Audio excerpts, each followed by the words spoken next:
Oi, pessoal, tudo bem? A gente vai dar prosseguimento aqui às nossas análises da parte 4 da nossa disciplina, falando sobre resposta em frequência. Na aula passada a gente falou um pouco sobre análise na região de baixa frequências, né? A gente discutiu alguns métodos diretos para a gente levantar qual que é a frequência de corte inferior da resposta em frequência de um amplificador. E discutimos também o método das constantes de tempo de curto-circuito, que simplifica muito a estimativa dessa frequência de corte sem a necessidade da gente fazer uma inspeção mais complexa dos polos e zeros do nosso circuito. Hoje a gente vai discutir um pouco sobre a resposta em alta frequência, né? Com o mesmo princípio, a gente vai entender como que as capacitâncias agora de junção do nosso circuito podem afetar a resposta em frequência do amplificador e como que a gente pode fazer para calcular ou estimar, pelo menos, a frequência de corte superior de um amplificador. É interessante que, independentemente da forma como a gente constrói os nossos amplificadores, sendo com acoplamento capacitivo ou não, essa frequência de corte superior ela vai existir para todo tipo de amplificador que a gente possa construir, né? Então, primeira coisa, o limite superior de frequência de um amplificador é determinado pelas capacitâncias de junção dos transistores, né? Porque, pegando aqui como exemplo o MOSFET, né, o comportamento de alta frequência ele vai depender das capacitâncias que aparecem nas junções PN que existem dentro do MOSFET, na interação do gate com o substrato e tudo mais, né? Aqui tem um exemplo, né? Eu não quero entrar em muito detalhes sobre como que essas capacitâncias surgem, mas basicamente a gente tem que lembrar que quando a gente gera essas junções PN, como que a gente tem aqui, né? Efetivamente a gente tem que lembrar, né, que eu tenho cargas acumuladas nessas junções, né? Cargas desassociadas, né? Não são necessariamente elétrons, nada disso, são íons, né? Mas no final das contas a gente tem carga elétrica acumulada aqui. E quando eu tenho o sinal alternado de corrente passando por essas junções, efetivamente eu tenho uma oscilação de carga aqui que eu posso modelar de uma certa forma como tendo uma capacitância, né? Então toda junção PN tem uma capacitância de junção fixa e mais uma capacitância que vai surgindo dependendo da intensidade da corrente que está passando por ali. Então vocês podem ver que existem várias capacitâncias, né, intrínsecas no MOSFET, né? E no final das contas a gente acaba modelando esse comportamento das junções dessa forma aí.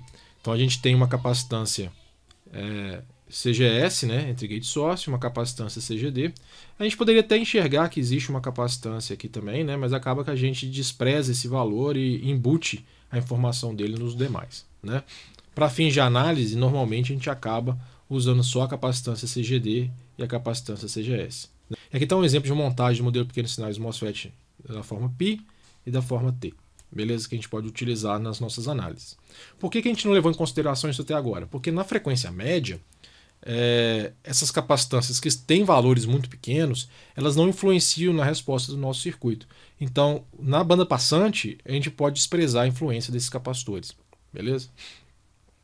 E a gente também não levou em consideração na análise de baixa frequência, porque na região de baixa frequência o sinal tem uma frequência tão baixa para esses capacitores que eles funcionam basicamente como um circuito aberto. Então também não precisam ser levados em consideração naquela região. Da mesma forma que capacitores de bloqueio, caso eventualmente existam no nosso circuito, eles são tão grandes que para a frequência na qual a gente vai ter a resposta de alta frequência aqui, né, do nosso circuito, esses capacitores de bloqueio de bypass vão se comportar basicamente como um curto-circuito e não precisam ser levados em consideração também. Beleza? Então tá aí o nosso sistema. A gente pode fazer a mesma análise para o TBJ, né? O TBJ também tem uma capacitância sendo formada em cada região PN que ele tem. A gente também modela basicamente com uma capacitância de entrada aqui π e uma capacitância semi, né, no nosso circuito, né? Essas informações podem ser tiradas do datasheet dos transistores, né? Normalmente o que os datasheets fornecem é uma capacitância de entrada, COIB, e uma capacitância de saída, CIB, né? Que basicamente é uma medição que eles fazem numa configuração base comum, né, para levantar isso. De uma forma genérica, a capacitância CIB pode ser aproximadamente considerada como a capacitância Cπ e a capacitância COIB aproximadamente a capacitância semi, beleza? Uma estimativa, uma aproximação razoável. A mesma coisa pode ser feita para o MOSFET, tá? No MOSFET também a gente tem informação da capacitância de entrada, saída, e você pode também fazer essas aproximações para fim de análise aqui. Uma coisa importante no TBJ, que não aparece no MOSFET, é essa resistência aqui, ó, né? Essa resistência é a resistência do eletrodo de base. O problema é que ela não é informada em nenhum datasheet. Em alguns casos, você tem curvas de dependência de frequência dentro do seu datasheet que talvez permitam levantar essa resistência. Mas na prática, se você realmente precisa dela para fazer alguma análise, e ela aparece mais nessas análises de alta frequência, você teria que fazer um ensaio, né? Então, botar o seu TBJ numa configuração, aumentar demais a frequência, de forma que o capacitor CMP curto-circuite a resistência de entrada RP aqui, e aí você pode efetivamente medir quanto seria essa resistência, né? Ela é muito pequena em relação ao RP, mas é interessante falar que ela existe, beleza? Bom, uma figura de mérito interessante para a gente discutir, que aparece nos datasheets também, é o que a gente chama de frequência de transição. Ela é medida da seguinte forma: você coloca o seu transistor nessa configuração, né? Então a gente está aqui num source comum com a saída curto-circuitada, né? Aplica uma corrente de entrada de frequência variável e vai tentando ver qual que é a frequência na qual você tem IO sendo igual a I, ou seja, o momento onde eu tenho um ganho unitário de corrente no meu transistor, né? Se a gente fizer uma modelagem matemática aqui, a gente assumindo, por exemplo, que a influência de CGD na corrente de saída é muito pequena, a gente pode falar que IO é basicamente GM/VGS, porque a resistência de IO está curto-circuitada aqui, né? E a gente pode calcular o VGS como sendo a corrente II multiplicada pelo paralelo das capacitâncias CGS e CGD. Lembrando novamente que o dreno do nosso MOSFET está curto-circuitado ao terra, né?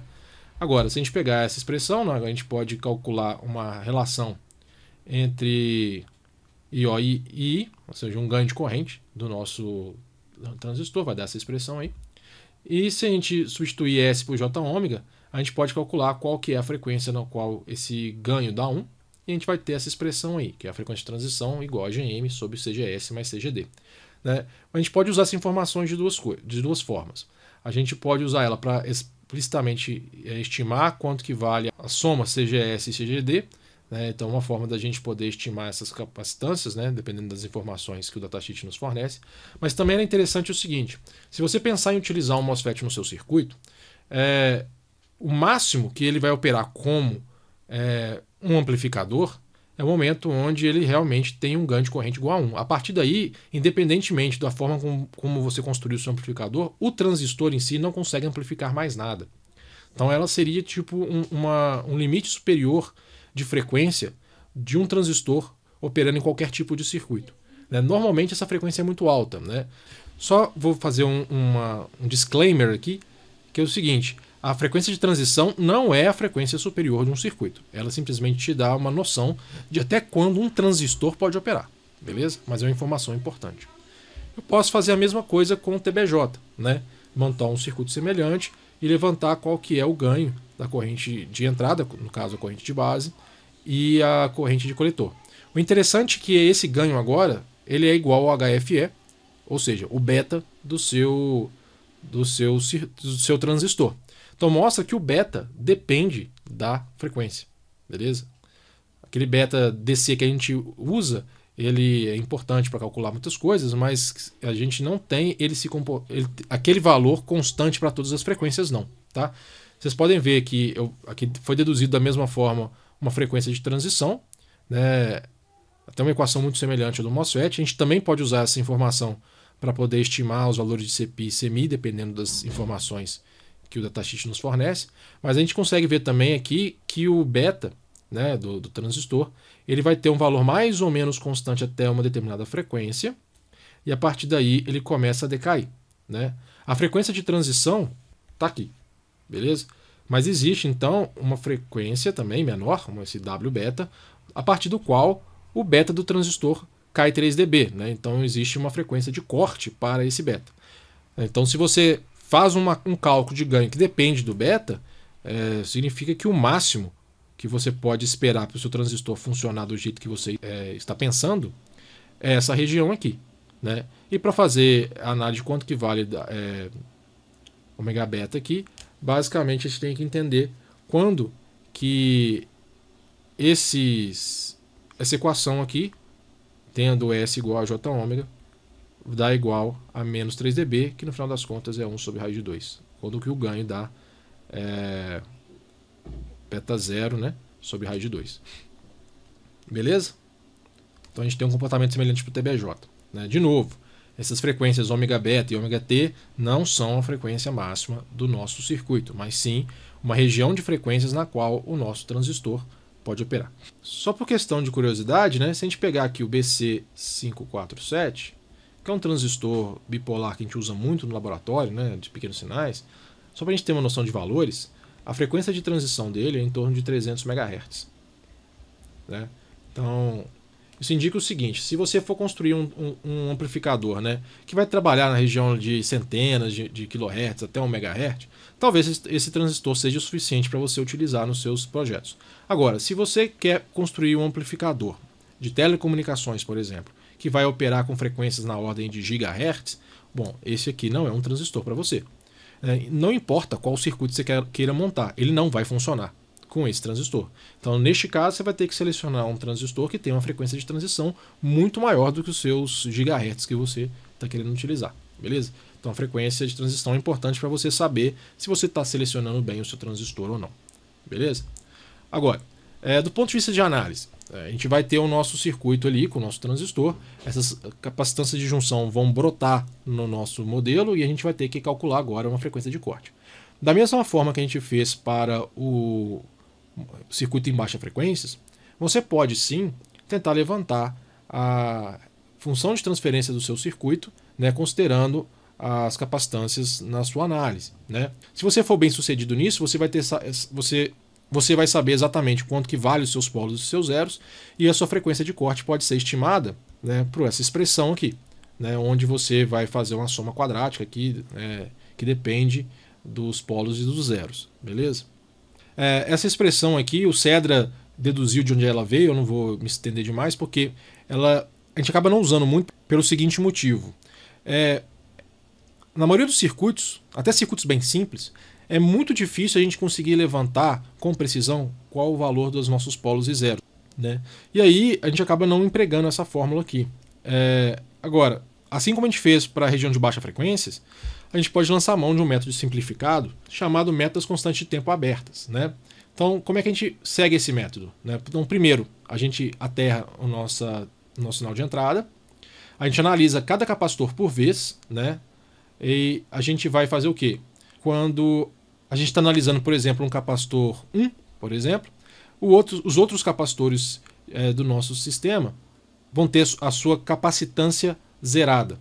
Só que ter a capacitância zerada significa que a reatância capacitiva vai para o infinito, então a gente considera que aquele capacitor, né, aquele bloco, aquele elemento de circuitos foi retirado do nosso circuito para análise. Então a gente trabalha com elementos em circuito aberto, beleza?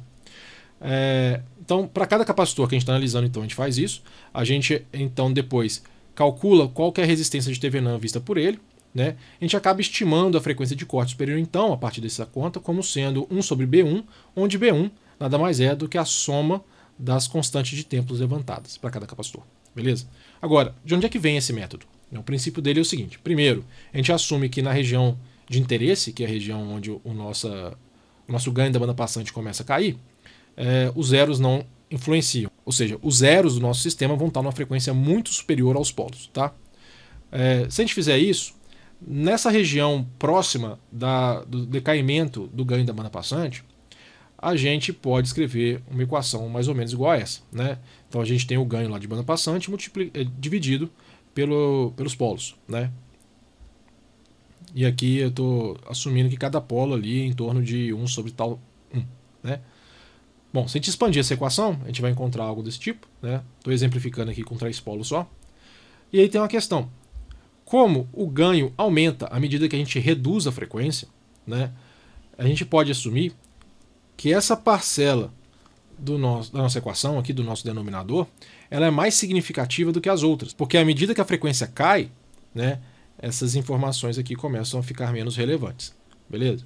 Fazendo essa simplificação, a gente pode aproximar a nossa função de transferência dessa forma. Então, a gente está desprezando os efeitos de S ao quadrado e S ao cubo, né? E aí, eu vejo que eu tenho um sistema próximo de um sistema de primeira ordem, onde eu posso escrever esse termo como sendo o B1, né, o termo que a gente comentou, e aí o meu polo vai acontecer, né, exatamente quando tiver 1 sobre B1. Esse vai ser a minha frequência de corte, né, o meu polo. Então daí que sai essa definição. Então, galera, é isso aí. Nas próximas aulas a gente vai discutir um pouco como que a gente pode empregar esses métodos de análise que a gente avaliou nessa aula aqui para levantar a frequência de corte superior dos circuitos que a gente já conhece, como o emissor comum, base comum, par diferencial, por aí vai. Tudo bem? Então, até a próxima aula, um grande abraço, tchau. Se você gostou desse vídeo, não deixe de conferir o nosso curso A Tecnologia por Trás dos Amplificadores de Potência, que está disponível lá no nosso site de forma gratuita. Tem toda essa série de vídeos, mais materiais complementares para vocês poderem estudar. Vai lá e dá uma conferida.